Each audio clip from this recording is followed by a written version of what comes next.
Bonjour bien-aimés de Dieu. Lorsque Jésus-Christ a quitté cette terre après sa résurrection, il a promis qu'il reviendra nous chercher pour nous amener dans son royaume céleste après nous avoir préparé des places. Dans la Bible, ce retour de Jésus pour juger le monde est comparé à la venue d'un voleur dans la nuit, nous invitant ainsi à la vigilance afin d'être prêts au jour J. Notre passage du jour se trouve en Jean chapitre 14, versets 1 à 3, où Jésus dit à ses disciples: « Que votre cœur ne se trouble pas. Ayez foi en Dieu, ayez aussi foi en moi. Dans la maison de mon Père, il y a beaucoup de demeures. Si ce n'était pas vrai, je vous l'aurais dit. En effet, je vais vous préparer une place.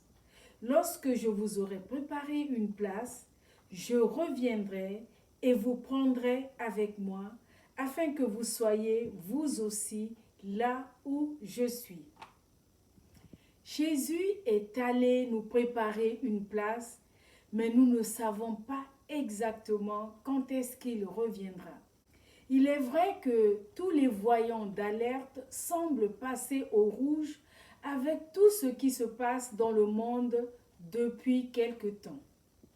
Cela nous pousse à être plus attentifs encore aux signes sur lesquels le Seigneur a attiré notre attention.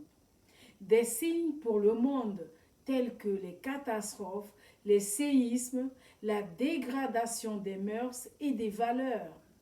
Des signes pour l'Église tels que l'amour du grand nombre qui se refroidit, de nombreux faux prophètes qui se lèvent, l'abandon de la foi par beaucoup.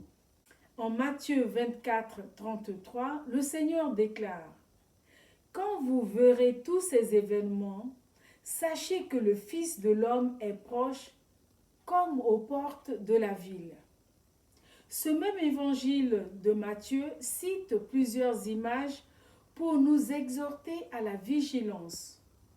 Le parallèle qui est fait avec le temps de Noé, où les gens buvaient, mangeaient et mariaient leurs enfants, quand la porte de l'arche fut fermée.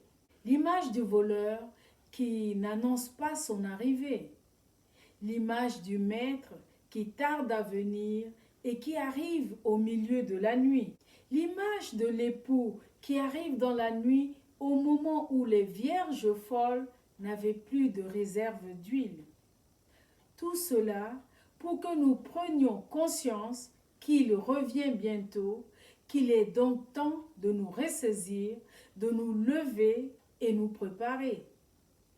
Tenez-vous prêts, car le Fils de l'homme viendra à l'heure où vous n'y penserez pas, dit Matthieu au chapitre 24, verset 44.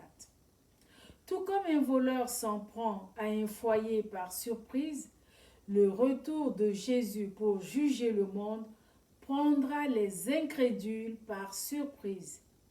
Le croyant, quant à lui, n'a rien à craindre de ce jugement. Comme il est écrit en 1 Thessaloniciens 5, 4, « Mais vous, frères et sœurs, vous n'êtes pas dans les ténèbres pour que ce jour vous surprenne comme un voleur. » Mais comment se tenir prêt?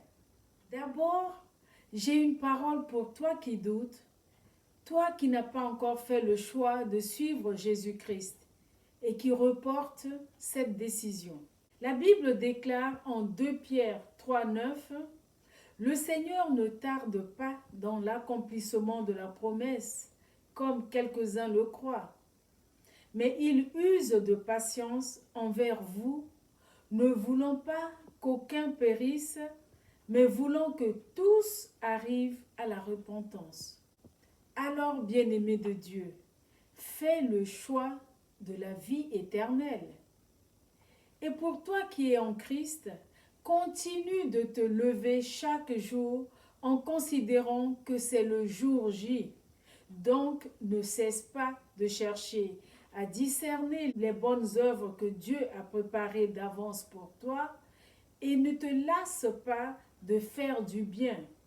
Et surtout, redresse-toi et sois fier, car ton Seigneur revient bientôt. Amen. Prions ensemble.